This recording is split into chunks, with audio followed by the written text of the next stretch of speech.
Assalomu alaykum, hurmatli tomoshabinlar. Bugun juda muhim masalani tushuntiraman. Eski pasport endi amal qilmaydimi? Pensionerlar hozirroq nima qilishi kerak? Pasportni almashtirmasa pensiya, bank kartasi, notarius, shifoxona yoki davlat xizmatlarida muammo chiqadimi? Bu ma'lumot faqat pensionerlarga emas, ularning farzandlari, nabiralari, qarindoshlari uchun ham juda kerak. Chunki ko'p holatda keksa odamning hujjati bilan bog'liq muammo chiqqanda oxirida yugurib yuradigan odam farzandlari bo'ladi. Men bugun oddiy tilda, vahimasiz, lekin aniq qilib tushuntiraman. Kim xavotir olishi kerak? Kimning pasporti hali ishlaydi? Qaysi vaziyatlarda zudlik bilan ID karta yoki yangi hujjat olish kerak? Qaysi xatolar pensiya va bank ishlarida muammo keltirib chiqaradi? Videoni oxirigacha ko'ring.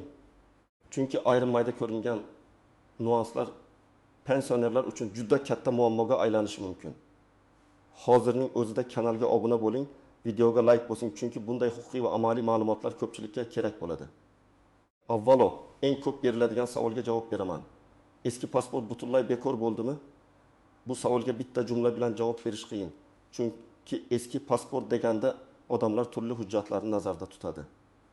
Ba'zi odamlar eski pasport deb Sovet davridan qolgan yoki juda eski namunadagi qog'oz hujjatni aytadi. Ba'zilar 1990 yillar va 2000 yillarda berilgan eski fuqarolik pasportini nazarda tutadi. Yana ko'pchilik 2011 yildan keyingi biometrik pasportni eski pasport deb o'ylaydi. Chunki hozir ID karta berilmoqda.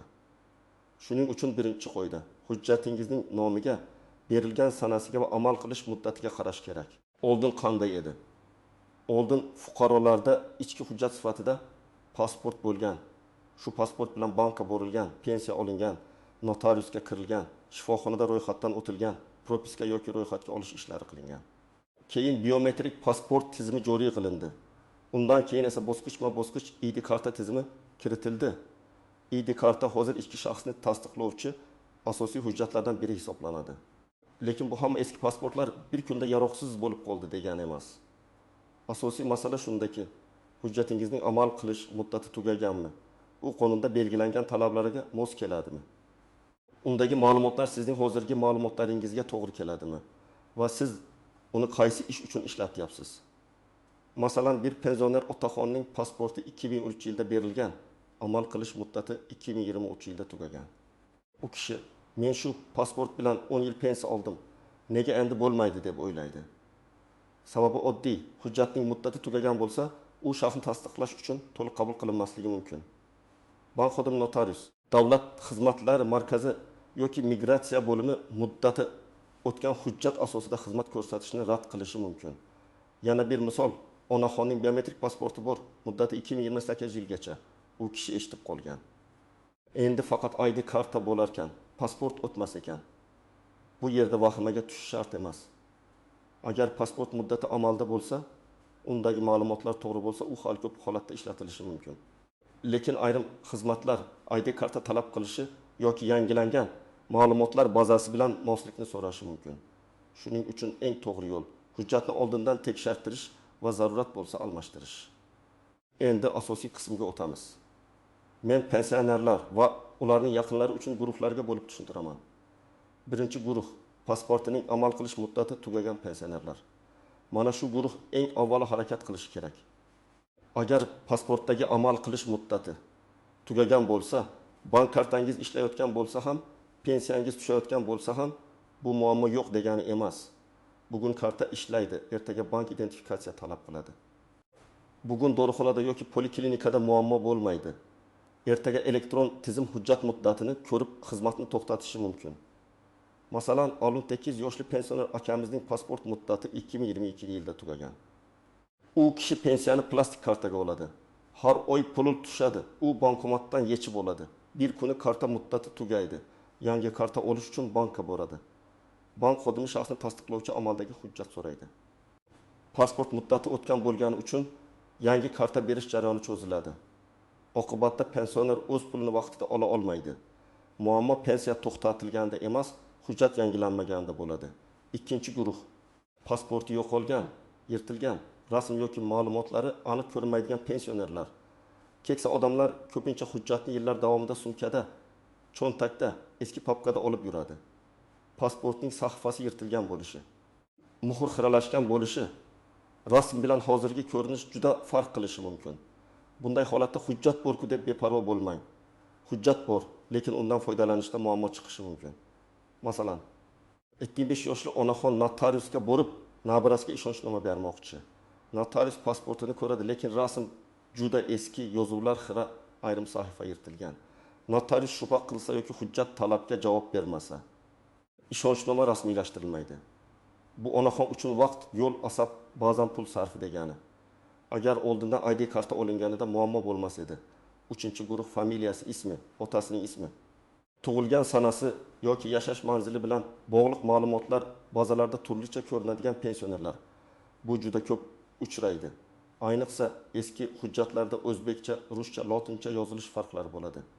Masalan, O'g'loy bir joyda Uguloy, boshqa joyda Oguloy, yana bir bazada O'g'loy bo'lib ketgan bo'lishi mumkin. Yoki otasining ismi Abdullayevna bilan Abdulla qizi ko'rinishida farq qiladi. Bunday mayda farqlar bank, pensiya jamg'armasi, soliq, kadastr yoki notarial ishlarga mos kelmaslik keltirib chiqaradi. Masalan, pensioner onaxon meros masalasida notariusga boradi. Pasportda familiya bir xil, kadastr hujjatida boshqa yozilgan. Nikoh guvohnomasida yana boshqacha. Notarius ma'lumotlar mos emas deb qo'shimcha hujjat talab qiladi. Bu muammo aynan eski hujjatlarni vaqtida yangilamaslik, ma'lumotlarni bir xil holatga keltirmaslikdan kelib chiqadi. 4-guruh yotoqda yotgan, yurishi qiyin, nogironligi bor yoki uzoq qishloqda yashaydigan pensionerlar. Bu insonlar ko'pincha men hech qayerga bormayman, menga hujjat kerak emas deb o'ylaydi. Aslida esa eng ko'p xavf shu guruhda. Chunki biror kun shoshilinch tibbiy xizmat, bank ishi, pensiya ishonchnomasi, uy-joy hujjati yoki meros masalasi chiqib qolsa, muddati o'tgan hujjat katta to'siq bo'ladi. Masalan, otaxon yurishga qiynaladi. Farzandi uning pensiyasini olish uchun ishonchnoma rasmiylashtirmoqchi. Notarius yoki vakolatli organ amaldagi shaxsni tasdiqlovchi hujjat so'raydi. Pasport muddati o'tgan bo'lsa, avval hujjatni yangilash kerak bo'ladi. Otaxonni olib borish qiyin, navbat, ariza, rasmga tushish, barmoq izi kabi jarayonlar bor. Agar bu ishlar oldindan rejalashtirilsa, hammasi ancha oson bo'ladi. 5-guruh. Pasportda amalda bo'lgan, muddati tugamagan, ma'lumotlari to'g'ri bo'lgan pensionerlar. Bu insonlar hozircha vahimaga tushmasligi mumkin. Lekin men baribir maslahat beraman. Hujjatning amal qilish muddatini yozib qo'ying. Farzandlaringizga ayting, telefon kalendariga eslatma qo'ying. Muddati tugashiga 2 oy qolganda emas, kamida 6 oy oldin tekshirgan yaxshi. Chunki ayrim joylarda navbat bo'lishi, tizimda kechikish bo'lishi, qo'shimcha hujjat so'ralishi mumkin. Hozir davlat xizmatlari tobora raqamlashtirilmoqda. Bu yaxshi tomoni bilan qulay. Ma'lumotlar bazada bo'ladi, ko'p ishlar elektron ko'rinishda tekshiriladi. Lekin bu jarayonning bir qiyin tomoni bor. Eski hujjatlardagi xato, muddat o'tgan pasport, ma'lumotlardagi farq darhol ko'rinadi. Oldin mahallada, bankda yoki idorada mayli tanish odam shu hujjat bilan bo'laveradi degan yondashuv uchrashi mumkin edi. Hozir esa xodim tizimga kiradi, hujjat raqamini kiritadi. Agar amal qilish muddati tugagan bo'lsa yoki ma'lumot mos kelmasa, xizmatni davom ettirish qiyinlashadi. Xodimning o'zi ham javobgar bo'ladi. Shuning uchun oldin o'tardi-ku degan gap endi har doim ishlamaydi. Pensionerlar uchun eng muhim ta'sirlar quyidagilar: pensiya to'lovlari, bank kartalari, tibbiy xizmatlar, notarial harakatlar, uy-joy va kadastr ishlari, meros, vasiyatnoma, ishonchnoma, subsidiya va nafaqa bilan bog'liq arizalar. Pensiya masalasida ko'pchilik noto'g'ri tushunadi. Pasport muddati tugashi bilan pensiya avtomatik bekor bo'ladi deb qo'rqishadi. Odatda pensiya huquqi pasport muddati bilan yo'qolib qolmaydi. Sizning pensiyaga bo'lgan huquqingiz alohida masala. Lekin pensiyani olish, bank orqali tasdiqlanish, shaxsni aniqlash, ishonchnoma berish, karta yangilash kabi amaliy jarayonlarda amaldagi hujjat kerak bo'ladi. Demak, huquq saqlanadi. Lekin pulni olishda yoki rasmiy ishni bajarishda muammo paydo bo'lishi mumkin. Banklarda ham shunday.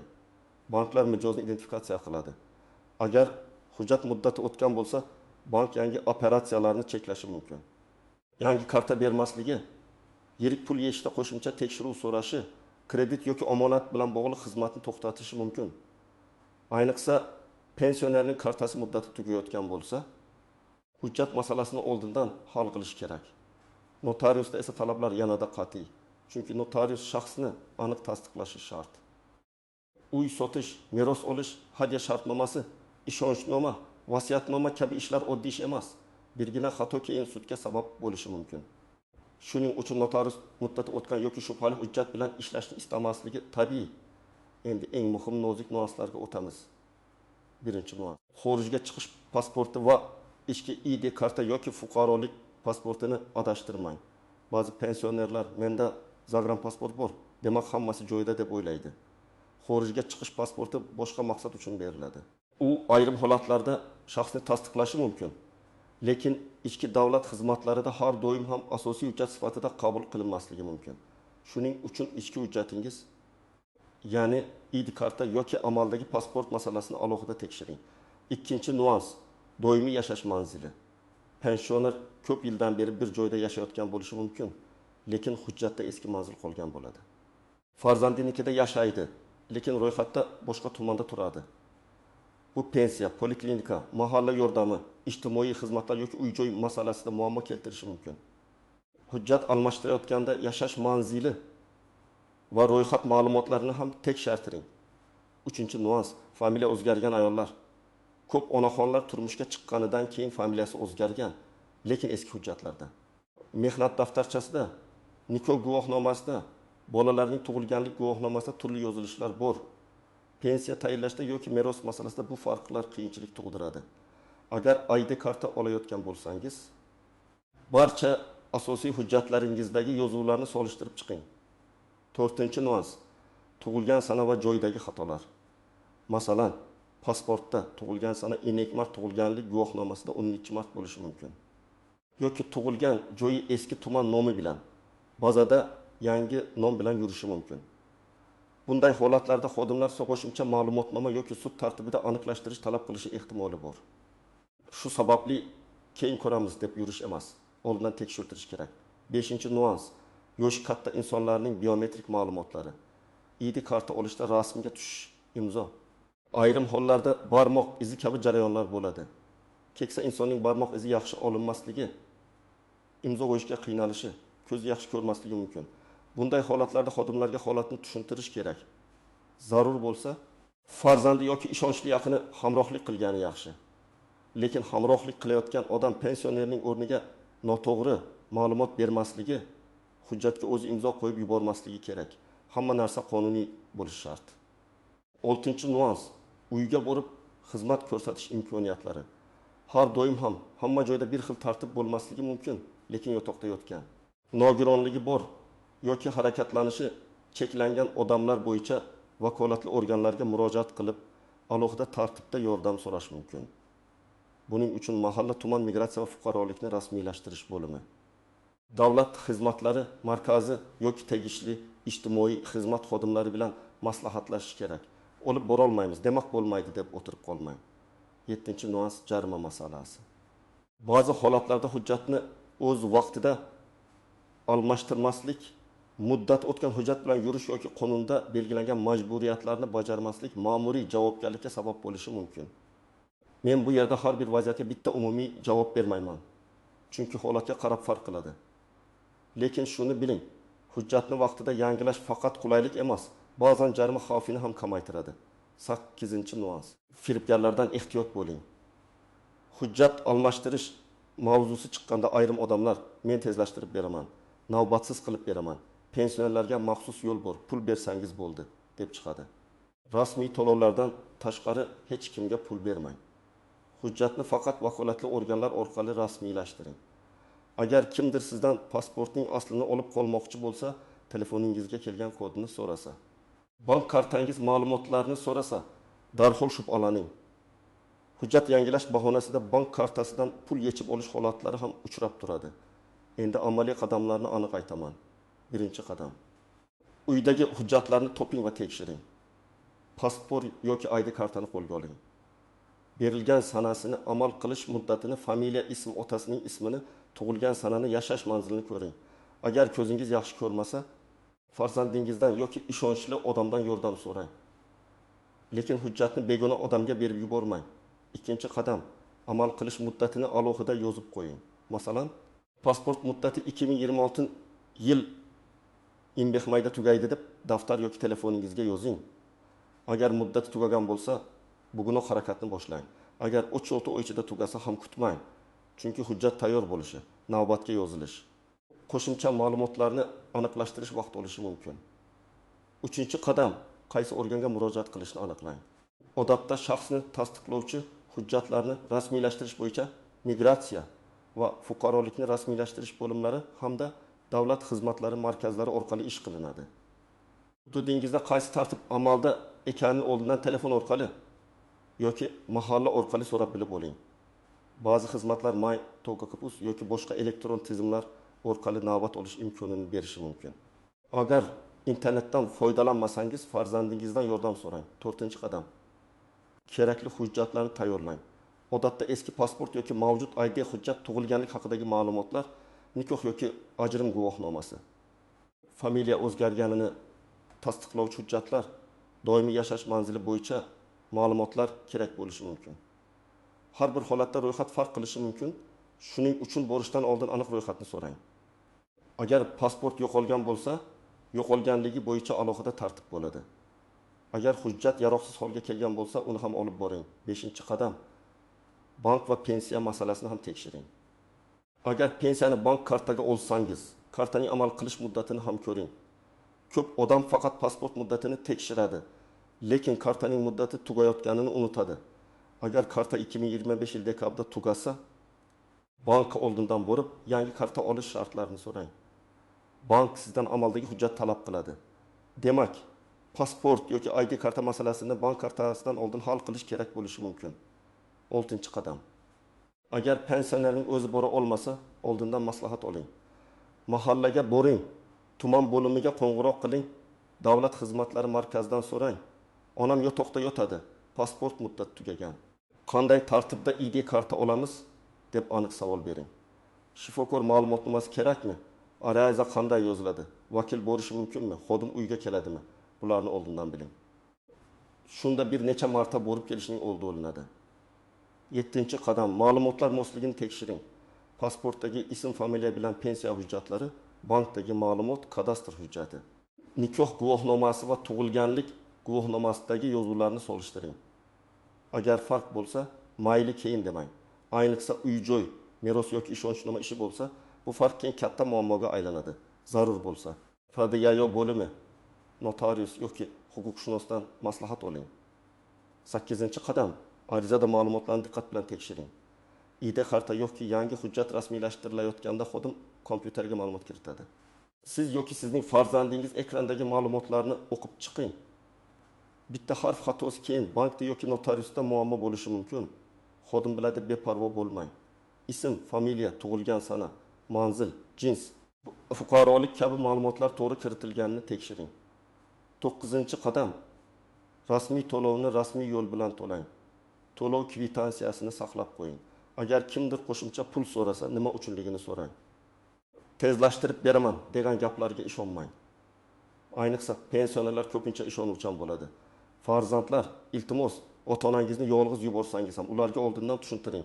Hech kimga karta kodi, SMS kod, PIN kod, bank ilovasi parolini aytmasin. 10-qadam, yangi hujjatni olgandan keyin bankka kerak bo'lsa, pensiya bo'limiga va boshqa muhim joylarga ma'lumotni yangilang. Ba'zan tizimlar avtomatik yangilanadi. Ba'zan esa bank sizdan yangi hujjat nusxasini yoki ma'lumotini so'raydi. Agar sizning pensiyangiz kartaga tushsa, bankdagi shaxsiy ma'lumotlar yangi hujjat bilan mos bo'lishi kerak. Agar ishonchnoma, kadastr, kommunal to'lovlar, telefon raqami, elektron imzo yoki boshqa xizmatlar bo'lsa, ularda ham ma'lumotlar yangilanishi kerakmi yo'qmi tekshirib qo'ying. Birinchi vaziyat, 7000 yoshli otaxonning pasport muddati tugagan, lekin pensiyasi kartaga tushaveradi. U xotirjam yuradi. Bir kuni bankomat kartani yutib yuboradi yoki karta bloklanadi. Bankka borsa amaldagi hujjat talab qilinadi. Pasport muddati o'tgan. Natijada otaxon avval hujjat almashtiradi, keyin bank kartani tiklaydi.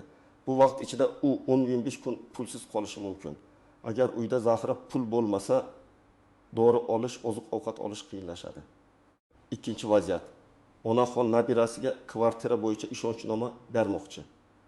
Pasportdagi familiya eski yozuvda, kadastrda yangi yozuvda. Notarius hujjatlarni qaytaradi. Onaxon meni hamma taniydi-ku deydi. Lekin notarius tanishib bilish bilan emas, hujjat bilan ishlaydi. Natijada avval FDY yoki boshqa organlardan ma'lumotlarni to'g'rilash kerak bo'ladi. Bu bir necha kun emas, ba'zan bir necha hafta vaqt oladi. Uchinchi vaziyat. Pensioner ayolning ID kartasi bor, pasporti ham bor. U qaysi birini ishlatishni bilmaydi. Bankda ID karta so'rashadi, notariusda ham ID karta ma'qul bo'ladi. Bu yerda asosiy maslahat amaldagi eng yangi hujjatni olib yuring. Eski hujjatni esa uyda xavfsiz joyda saqlang. Agar eski pasport muddati tugagan bo'lsa, uni asosiy hujjat sifatida ko'rsatishga urinmang. 4-vaziyat. Qishloqda yashovchi yoshi katta odam men shaharga bora olmayman deb yuradi. Farzandi vaqtida mahalla va tuman bo'lim bilan gaplashib, qanday tartib borligini aniqlasa, jarayon ancha yengillashadi. Ko'p muammo odamlar so'ramagani, oldindan rejalashtirilmagani uchun paydo bo'ladi.